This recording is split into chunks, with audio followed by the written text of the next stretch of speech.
So it's been a wonderful afternoon. We've heard some really great speakers.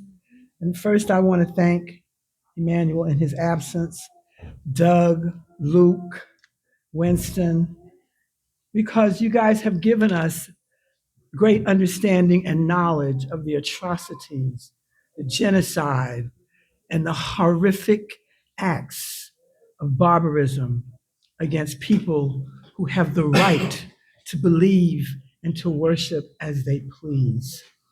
That's why it is so important that we help to maintain religious freedom. It has now moved not only from countries like China and Japan, but into Korea, South Korea, a country that should be able to practice religious freedom.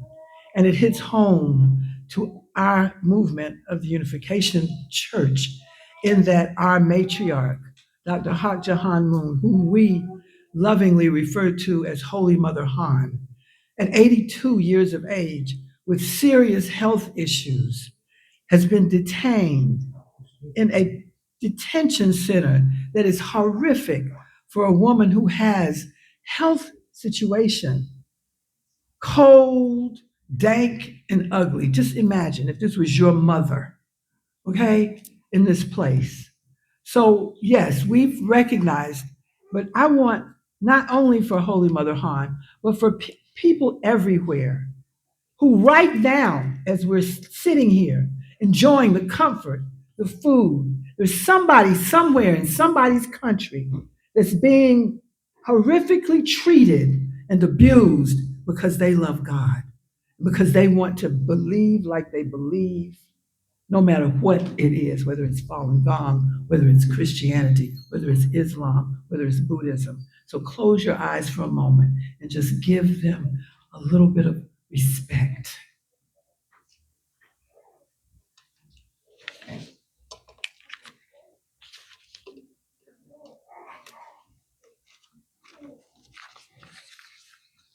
Thank you. So we've talked about what's happening today. Well, I want to take you back.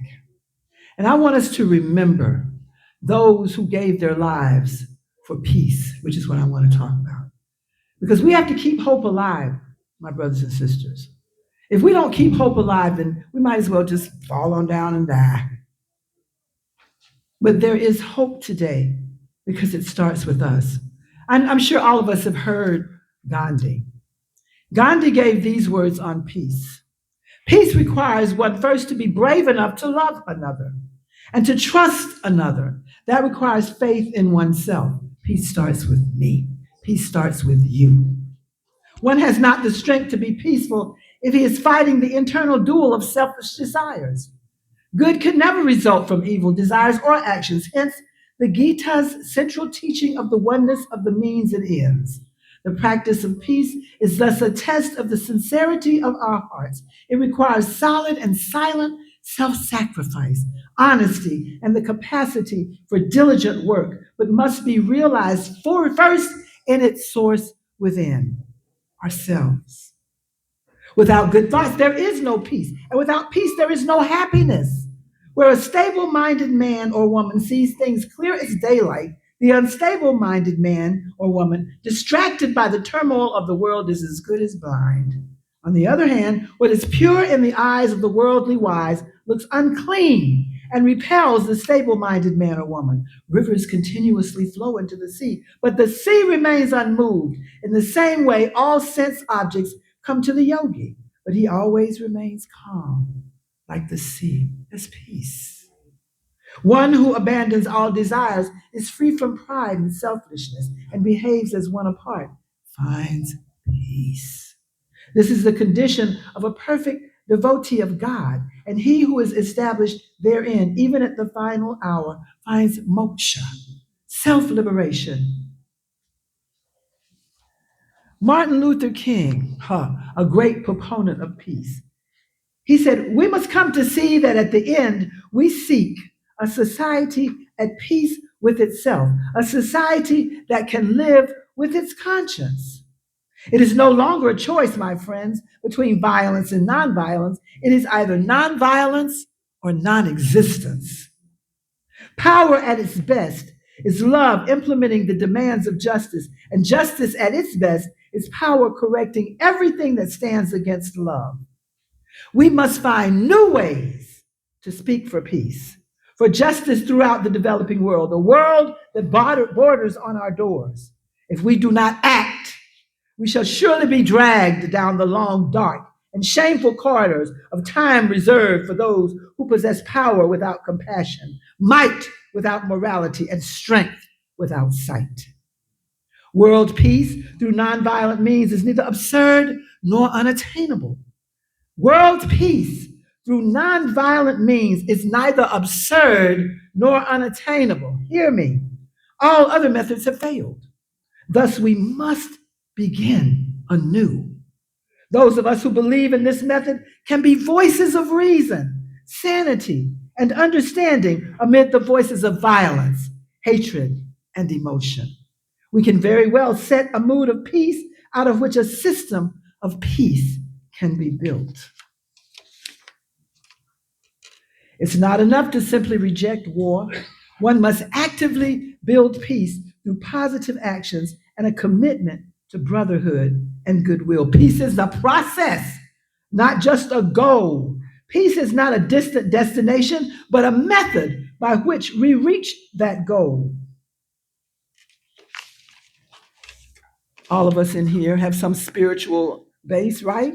All of us in here have some spiritual understanding. Well, Jesus the Christ said in John 14:27, "Peace I leave with you," when he was talking to his disciples. "My peace I give to you.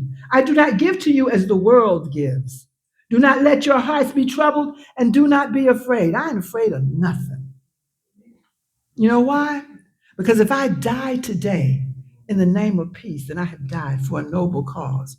I have come on the shoulders of my predecessors, Gandhi, King, and all of my brothers and sisters that marched for peace and nonviolence in the 50s and the 60s. You know what I'm talking about, Dr. Amen. Price. This is a promise of his perfect peace, not a superficial one given by the world. Jesus knew what he was talking about. He lived that peace. He gave that peace in his word to us, and we have to live that peace today, brothers and sisters. If not, we will die by the sword. John 16:33, "I have told you these things so that in me you may have peace. In the world you will have tribulation." Oh, but take heart, I have overcome the world. Jesus acknowledges that believers will face challenges, but offers them peace within himself because he has already conquered the world. If you have peace in your soul, you can conquer anything. You wake up in the morning and you hear something on the news and already your mind is troubled. Don't turn on the news. Turn on God. Let God give you the peace that surpasses all understanding, and I grant you this. You will have peace beyond anything. And it ain't going to stay with you. Believe me, the minute you walk out that door, sin is crouching at the door waiting for you. But if you quash him like the word says you can, then you don't have to worry because peace is there for you. If you know who's walking with you, you don't have to worry because he's all peace and he's always there. Peace is but right here.